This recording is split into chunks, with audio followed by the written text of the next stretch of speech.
Hello दोस्तों, welcome back to our YouTube channel. तो दोस्तों, आज के हम एक और नई वीडियो आपके साथ। इस वीडियो में बात करने वाला हूं साइंस के अगले पार्ट के बारे में। तो साइंस के जो इम्पोर्टेंट क्वेश्चंस चल रहे हैं उसी का ये नेक्स्ट पार्ट है, जो कि तीसरा होगा शायद। ठीक है, तो इसमें क्या है, मैंने 2 पार्ट करा दिए हैं, आप जाके देख लो। ठीक है, और नहीं देखे हैं तो ठीक है, देख लो। और स्टार्ट करते हैं अगले क्वेश्चन से। तो क्वेश्चन नंबर 31, 30 क्वेश्चन करा दिए हैं। अब अगला क्वेश्चन है 31।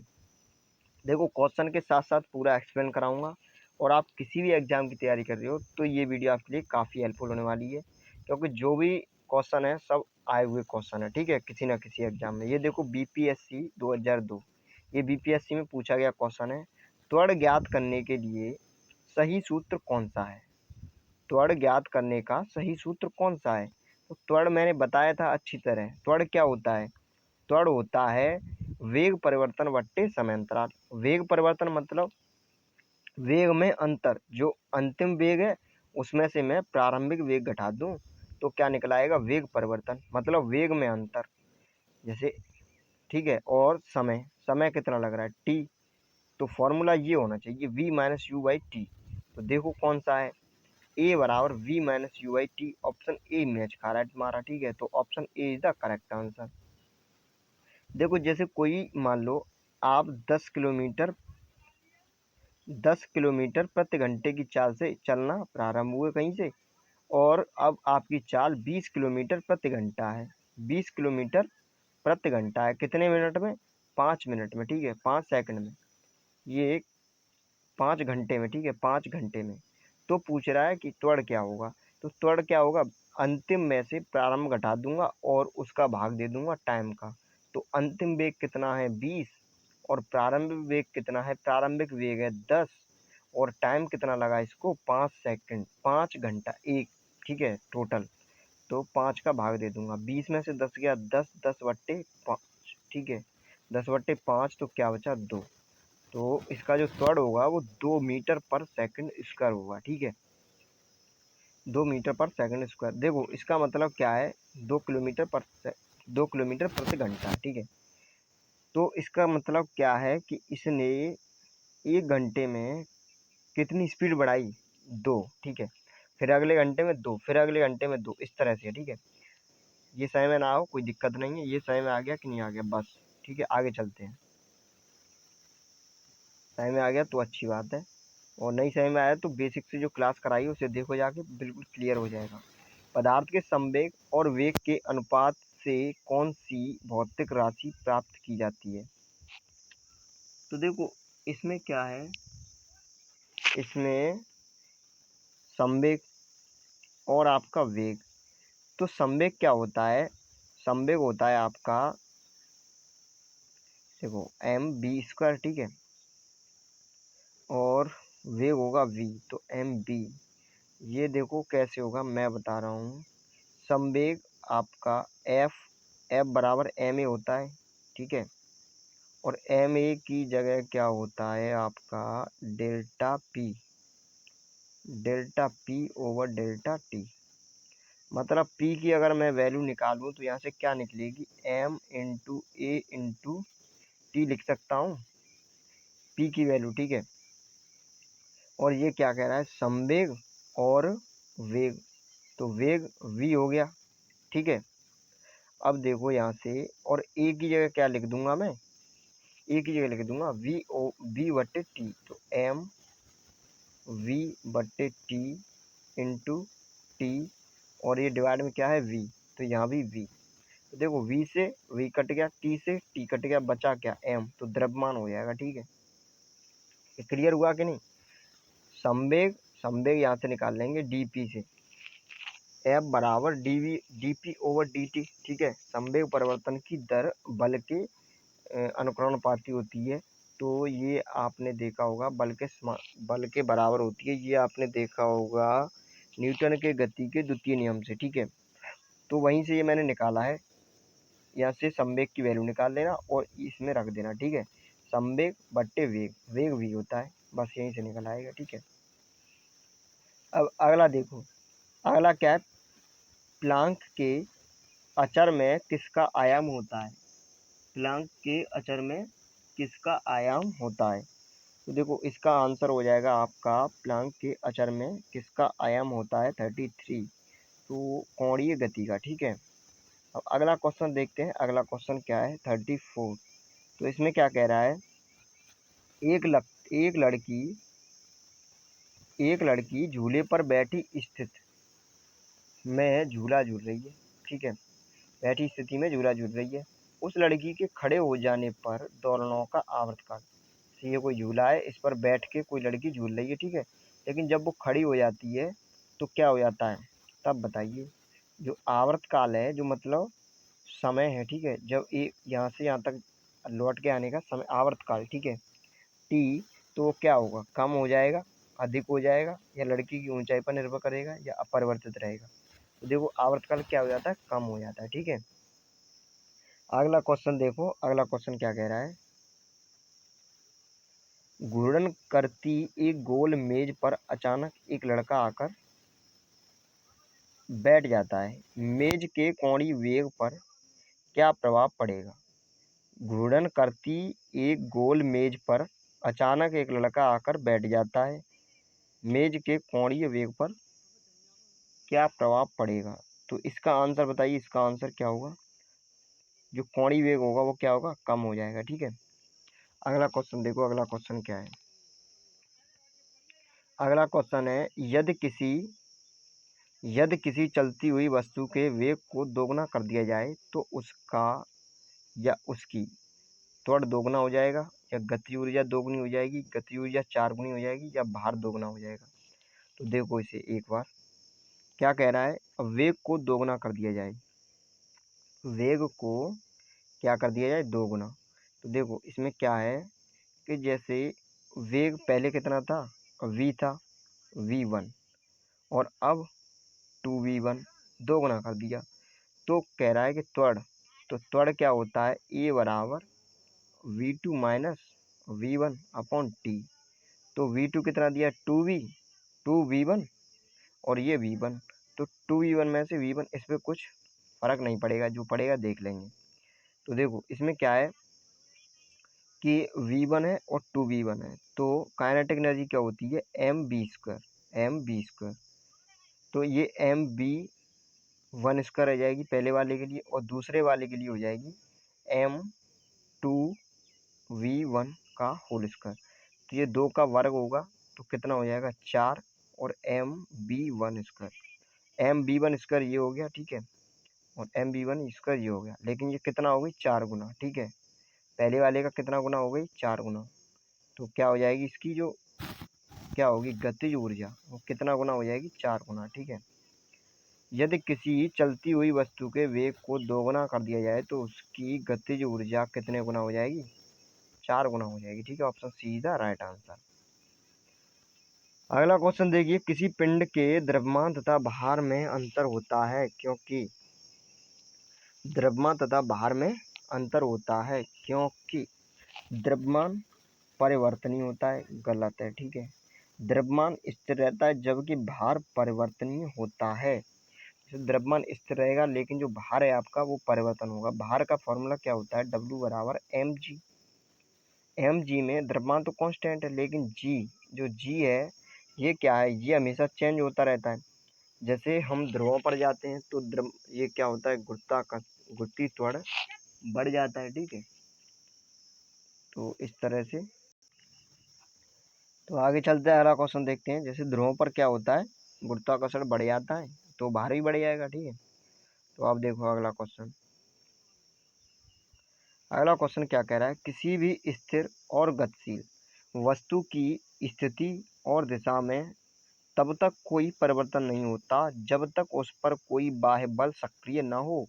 यह क्या है, न्यूटन का गति विषयक प्रथम नियम, न्यूटन का गति विषयक द्वितीय नियम, तृतीय नियम, या गति विषयक गैलीलियो का नियम। ठीक है, तो देखो इसका आंसर क्या हो जाएगा आपका, ऑप्शन ए क्यों होगा, देखो ए मतलब न्यूटन की प्रथम गति के नियम के अनुसार क्या है कि कोई वस्तु गति में है तो वो गति में रहेगी, स्थिर है तो वो स्थिर रहेगी, जब तक हम उस पर कोई बाह्य बल न लगा दें। ठीक है, ये किसका नियम है, ये न्यूटन के गति के प्रथम नियम के अनुसार है। जैसे और जैसे कंबल है, ठीक है, तो कंबल में जब हम उसे ऊपर से नीचे करते हैं तो एकदम झटके से तो उसमें से क्या निकलता है, वो छोटे-छोटे कण निकल आते हैं, ठीक है, धूल मिट्टी के, क्योंकि वो स्थिति में थे और एकदम अचानक उसको कंबल को हमने गति में किया तो वो अलग निकल गए, ठीक है। इसी तरह जब कोई मतलब बस में जब कोई व्यक्ति खड़ा होता है और बस चल रही हो तो वो गति में है, ठीक है, और अचानक ब्रेक मारने पर आगे की तरफ झुक जाता है, ठीक है, क्योंकि उसने अचानक रोका, ठीक है, तो इसलिए वो आगे बढ़ जाता है, क्योंकि ये क्या है, न्यूटन की गति के प्रथम नियम के अनुसार, ठीक है। ये पूछ लेगा एग्जाम में कि इस तरह एक वो दे देगा, ठीक है, उदाहरण, और फिर पूछेगा ये कौन सी गति के नियम के अनुसार होता है ऐसा, तो ये प्रथम गति के नियम के अनुसार होता है, ठीक है। तो आगे चलते हैं, अगला क्वेश्चन देखते हैं। अगला क्वेश्चन क्या है, किसी असंतुलित बल द्वारा किसी पिंड में उत्पन्न त्वरण, किसी असंतुलित बल द्वारा किसी पिंड में उत्पन्न त्वरण होता है बल के अनुक्रमानुपाती, ठीक है। एफ बराबर क्या होता है, एम ए, एफ बराबर एम ए होता है, तो एफ क्या है, त्वरण के अनुक्रमानुपाती है, ठीक है। अगला क्वेश्चन देखते हैं। अगला क्वेश्चन क्या है, न्यूटन के गति के तीसरे नियम के अनुसार, ये न्यूटन का तीसरा नियम आ गया, ठीक है, क्रिया प्रतिक्रिया से संबंध बल है हमेशा एक ही वस्तु पर लगे होने चाहिए, ये तो गलत है, एक ही वस्तु पर लगेगा तो कैसे पता चलेगा। क्रिया प्रतिक्रिया, तो प्रतिक्रिया कौन लगाएगा, तो भिन्न भिन्न वस्तु पर लगे हो सकते हैं, हमेशा भिन्न भिन्न वस्तुओं पर ही लगे होने चाहिए, ठीक है। तो इसका आंसर हो जाएगा आपका 40 का C option is the right answer, हमेशा भिन्न भिन्न वस्तुओं पर ही लगे होने चाहिए, ठीक है। अगला क्वेश्चन देखते हैं। अगला क्वेश्चन क्या है, तो देखो अगला क्वेश्चन है, प्रत्येक क्रिया, क्वेश्चन नंबर 41, प्रत्येक क्रिया के बराबर व विपरीत दिशा में एक प्रतिक्रिया होती है, यह है न्यूटन के प्रथम नियम, द्वितीय नियम, तृतीय नियम, तो ये क्या है, तृतीय नियम। चलो एक बार न्यूटन के नियमों के देख लो। जो न्यूटन का प्रथम नियम था, ठीक है, जो न्यूटन का प्रथम नियम था, ये क्या देता है, हमें बल की परिभाषा देता है, बल की परिभाषा, बल की परिभाषा। अब जैसे कोई व्यक्ति खड़ा है मान लो, ठीक है, तो उस पर जब तक हम बल ना लगाएंगे कोई, तब तक उसकी स्थिति चेंज कहाँ हो पाएगी, ठीक है। तो यही इसने बताया था प्रथम नियम में कि कोई वस्तु गतिशील में, गति में है तो वो गति में ही रहेगी, ठीक है, या विराम में है तो विराम में ही रहेगी, जब तक उस पर कोई बाह्य बल ना लगाया जाए। तो यहीं से हमारी फोर्स की डेफिनेशन आती है, ठीक है, तो ये प्रथम नियम के अनुसार आती है। अच्छा, द्वितीय नियम क्या कहता है, द्वितीय नियम एक समीकरण बताता है फोर्स के रिलेशन में, ठीक है। जो बल होता है, जो वो आपका बल dp ओवर dt होता है, ठीक है, ये बल होता है, ये संवेग परिवर्तन की दर के बराबर होता है, F बराबर dp ओवर dt।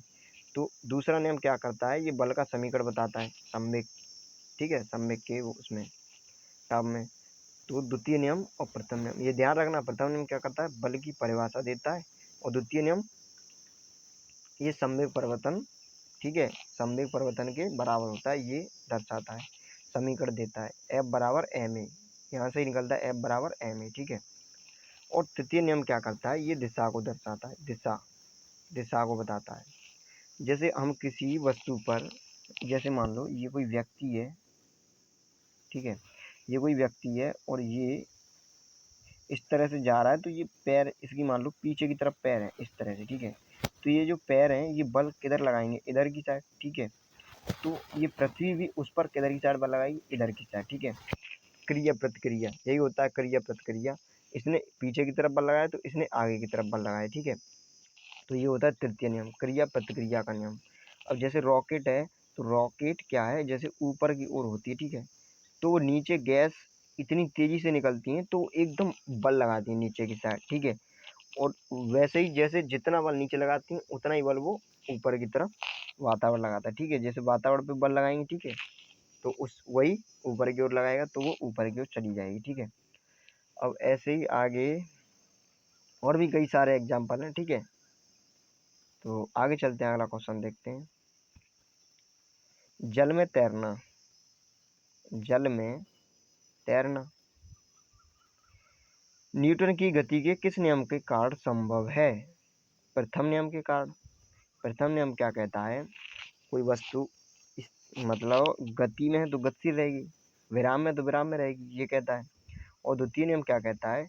द्वितीय नियम कहता है कि F बराबर m, जो F होता है वो क्या, द्रव्यमान और त्वरण के गुणनफल के बराबर होता है। F बराबर m होता है, ठीक है, ये समीकरण देता है।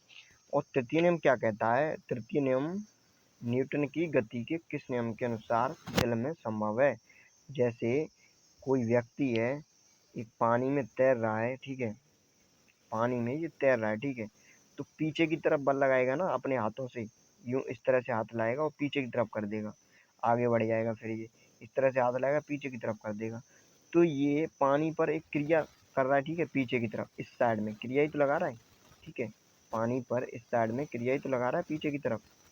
तो जैसे ये इधर की साइड लगाएगा तो पानी इधर पे इसकी इधर की साइड लगा देगा, आगे की साइड, तो ये आगे पहुंच जाएगा। तो ये क्या है, क्रिया प्रतिक्रिया नियम के कारण, ठीक है, वो पीछे की दिशा में लगाएगा, वो आगे की दिशा में। तो तृतीय नियम, ठीक है, इसका ऑप्शन हो जाएगा सी, ठीक है। अब आगे देखते हैं अगला क्वेश्चन। कोई पिंड तब तक विराम अवस्था में ही बना रहेगा जब तक उस पर कोई बाह्य बल कार्य नहीं करता। यह कथन किसका है? यह कथन न्यूटन का है, अभी तो बताया था, ठीक है। आगे चलते हैं, अगला क्वेश्चन देखते हैं। अगला क्वेश्चन क्या है आपका? अगला क्वेश्चन है बल की परिभाषा, SSC 2014, ठीक है, ध्यान रखना। बल की परिभाषा आती है न्यूटन के गति के पहले नियम से, दूसरे नियम से, तृतीय नियम से, या गुरुत्वाकर्षण नियम से। तो ये क्या आती है? गति के पहले नियम से आती है, ठीक है। दूसरा नियम बता दिया, तीसरा नियम बता दिया, गुरुत्वाकर्षण नियम। चलो ये भी देख लो, गुरुत्वाकर्षण नियम क्या था कि जब न्यूटन, सबको पता होगी कहानी, ठीक है, पेड़ के नीचे बैठा तो सेब गिरा उसकी चांद पर, सिर पर, ठीक है, तो उसने सोचा इस सेब मेरे सिर पर ही क्यों गिरा, ठीक है, क्योंकि ये क्या है, तब उसने एक नियम दे दिया कि दो पिंड, ठीक है, दो पिंड, इसका द्रव्यमान m1, इसका द्रव्यमान m2, ठीक है, मान लो ये कुछ है, इसका द्रव्यमान कुछ है, और इन दोनों के बीच की दूरी r है। तब उसने बताया कि ये दोनों एक दूसरे की तरफ बल लगाते हैं, ठीक है, बस ये क्या कहा कि ये दोनों एक दूसरे की तरफ बल लगाते हैं। कितना बल लगाते हैं? तो ये बल लगाते हैं F बराबर जी m1 m2 upon r square, ठीक है, ये इतना बल लगाते हैं, ये g है, ध्यान में रखना, जी m1 m2 बट्टे r स्क्वायर, यही होता है गुरुत्वाकर्षण बल। मतलब दो पिंड, कोई भी दो पिंड एक दूसरे को हमेशा अपनी ओर खींचते हैं बल लगाकर, ठीक है, मतलब ये हो जाएगा दो पिंडों के बीच लगने वाला बल, दो पिंडों के बीच लगने वाला बल, आकर्षण वो होता है उसमें, ठीक है, तो ये क्या कहलाएगा? गुरुत्वाकर्षण बल, ठीक है। अब आगे देखो अगला क्वेश्चन, ये यहाँ तक क्लियर हो गया। अब अगला क्वेश्चन देखिए, ये क्या है, किसी पिंड के उस गुणधर्म को क्या कहते हैं जिससे वह सीधी रेखा में विराम या एक समान गति की स्थिति में किसी भी परिवर्तन का विरोध करती है? इसको क्या कहते हैं? हम जड़त्व कहते हैं, जड़त्व का नियम 45 क्या हो जाएगा? जड़त्व का नियम, ठीक है। अगला क्वेश्चन देखिए, न्यूटन के पहले नियम को भी कहते हैं, क्या कहते हैं? न्यूटन को पहले नियम को भी क्या कहते हैं? आघूर्ण का नियम नहीं, ऊर्जा का, संवेग का, जड़त्व का नियम कहते हैं, ठीक है। अब देखो अगला क्वेश्चन, गाड़ी खींचता हुआ घोड़ा किस बल के कारण आगे बढ़ता है? गाड़ी खींचता हुआ घोड़ा किस बल के कारण आगे बढ़ता है? गाड़ी द्वारा घोड़े पर आरोपित बल से, घोड़े द्वारा गाड़ी पर आरोपित बल से, घोड़े द्वारा अपने पैरों से पृथ्वी पर आरोपित बल से, या पृथ्वी द्वारा घोड़े पर पैरों पर आरोपित बल से। तो option D is the right answer. 47 का क्या हो जाएगा? Option D. मैंने बताया अभी, जब आप चलते हो आगे तो पीछे बल लगाते हो, ठीक है, पृथ्वी पर, तो पृथ्वी तुम्हारे पैरों पर बल लगाती है। अब जैसे ही आप किसी बालू पर चलो तो बालू पर बल लगाओगे पीछे, तो वो थोड़ी सी खिसक जाती है, तो उतनी तेज नहीं दौड़ पाओगे। आप बालू पे दौड़ोगे तो इतनी तेज नहीं दौड़ पाओगे। क्योंकि जितना आप बल लगा रहे हो उतना वो बल नहीं लगा रही है, ठीक है। इसी तरह आप पक्की सड़क पर तो अच्छी तरह दौड़ लोगे, और अगर वहीं तुम्हें बारू पर दौड़ाया जाए तो आप नहीं अच्छी तरह दौड़ पाओगे, ठीक है। यही कारण होता है। आगे देखो अगला क्वेश्चन क्या है। चलती हुई बस जब अचानक ब्रेक लगाती है तो उसमें बैठे हुए यात्री आगे की दिशा में गिरते हैं। इसको किसके द्वारा समझाया जाता है? तो किसके द्वारा गिरते हैं मैंने अभी बताया था, न्यूटन के पहले नियम के द्वारा, ठीक है। न्यूटन के पहले नियम के द्वारा। तो option B is the right answer. अब आगे चलते हैं, अगला क्वेश्चन देखते हैं क्या है। रॉकेट किस सिद्धांत पर कार्य करती है?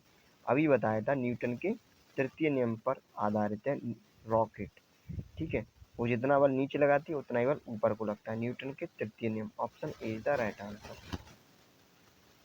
अगला देखिए, अगला क्वेश्चन है अश्व यदि एकाग्र चलना प्रारंभ कर दे तो अश्वारोही गिरने की आशंका का कारण है जड़त्व आघूर्ण। Option A is the right answer. आगे चलते हैं, अगला क्वेश्चन देखते हैं। ये हो जाएगा विश्राम जड़त्व, सॉरी जड़त्व आघूर्ण नहीं, ये क्या हो जाएगा विश्राम जड़त्व, विराम का जड़त्व, ठीक है। क्या हो जाएगा ध्यान से सुनो। अश्व यदि एकाग्र चलना प्रारंभ कर दे, जैसे कोई बैठा है, ठीक है, घोड़े पर, और वो अचानक चलना प्रारंभ कर दे तो क्या हो जाएगा, दोनों गति में ही विराम में ही तो थे। अचानक घोड़ा गति में आ गया लेकिन व्यक्ति तो विराम में ही है, तो अचानक क्या होगा, अचानक उसे मतलब क्या हो जाएगा, अचानक से गिरने की आशंका आएगी, ठीक है, कि गिरने वाला है। तो इसका ऑप्शन हो जाएगा सी, ठीक है। आगे चलते हैं, अगला क्वेश्चन देखते हैं क्या है। इसे देखो, अगला क्वेश्चन है क्रिकेट का खिलाड़ी तेजी से आती हुई बॉल को क्यों अपने हाथों को पीछे खींचकर पकड़ता है? तो शायद आपने मैच खेला हो, तो देखो क्या होता है, जब भी आप कैच लेते हो तो कैच क्या होता है, जब भी आप कैच लोगे बॉल से तो बॉल छिटक जाती है हाथों से, ठीक है। लेकिन जो वो मैच में देखा होगा आपने, कैच कभी नहीं छूटते किसी किसी से। तो उसको क्या होता है, देखो जब भी आप कैच लो तो जितनी तेजी से बॉल आ रही है तो आप क्या करो कि बॉल को अपने हाथों में लेने से पहले, मतलब लेने के तुरंत बाद क्या करो, थोड़ा सा उसी दिशा में, जैसे बॉल यहाँ पे आ रही है, आपके हाथ यहाँ पे है, तो बॉल जैसे ही आए आप बॉल को पकड़ के तुरंत पीछे की तरफ लो, तो क्या होगा कि बॉल छिटकेगी नहीं हाथ से, ठीक है। तो यही पूछ रहा है कि खिलाड़ी तेज आती हुई बॉल को अपने हाथों को पीछे खींचता है। आपने देखा हो, कभी नोटिस करना, जब भी बॉल आएगी तुरंत पीछे की तरफ खींचेगा, क्योंकि उससे क्या होता है, बॉल स्थिति में अच्छी तरह आ जाती है और वो छिटकती नहीं है, बॉल विश्राम की स्थिति में आ जाती है, ठीक है, विराम की स्थिति में। तो यही आपका आंसर होगा, option A is the right answer. अगला क्वेश्चन क्या है, तो देखो अगला क्वेश्चन है आपका 52। ये देखो थोड़ा दिक्कत होगी पीडीएफ बनाने में, ध्यान से देखना, ठीक है। तो देखो मैं इसे थोड़ा छोटा करता हूँ। अब देखो थोड़ा छोटा दिखाई देगा पर मैं बताते चलूँगा, ठीक है, ध्यान देना। देखो ये कह रहा है कि बल गुणनफल है, रुको 1 मिनट। देखो बल क्या है, बल गुणनफल है, किसका गुणनफल है, बल गुणनफल है। तो बल किसका गुणनफल है मैंने अभी बता दिया, एफ बराबर एम ए, एफ बराबर एम ए। तो द्रव्यमान और त्वरण का, तो बल किसका गुणनफल है, द्रव्यमान और त्वरण का। तो इसका आंसर हो जाएगा आपका बी, ठीक है। अब अगला क्वेश्चन देखिए, जब कोई व्यक्ति चंद्रमा पर उतरता है तो उसके शरीर में उपस्थित भार घट जाता है तथा मात्रा अपरिवर्तित रहती है। तो देखो इसका आंसर हो जाएगा आपका 52 का बी, ठीक है। अब देखो ध्यान से सुनो, इसे पहले मैं बड़ा करता हूँ, ठीक है। जब कोई व्यक्ति चंद्रमा पर उतरेगा, ठीक है, तो क्या होगा, जब कोई व्यक्ति चंद्रमा पर उतरता है तो उसका जो भार होता है, भार मतलब डब्लू, इसमें क्या होता है, कमी आ जाती है। क्यों कमी आ जाती है, क्योंकि भार होता है एम जी, और एम तो कभी चेंज होता नहीं, लेकिन जी चेंज हो जाता है। जी चंद्रमा का कम है, पृथ्वी का जी ज़्यादा है और वहाँ का कम है, कितना है, G/6, ठीक है। तो mg/6, तो इतना भार कम हो जाएगा। यदि आपका पृथ्वी पर भार कितना है, 50 किलोग्राम है, 60 किलोग्राम है, ठीक है, आपका पृथ्वी पर भार 60 किलोग्राम है, और यदि वहाँ पे जाओगे तो कितना हो जाएगा, 10 किलोग्राम। ठीक है, कितना कम हो जाएगा? 10 किलोग्राम कम हो जाएगा। 1/6, ठीक है, G/6 होता है वहाँ पे आपका, ये ध्यान रखना। ठीक है, चंद्रमा पर। अब अगला क्वेश्चन देखते हैं, अगला क्वेश्चन क्या है आपका। तो क्वेश्चन को मैं पढ़ के बताते जा रहा हूँ, ध्यान से देखना। ठीक है, अगला क्वेश्चन आपका ये है, यदि हम भूमध्य रेखा से ध्रुवों की ओर जाते हैं।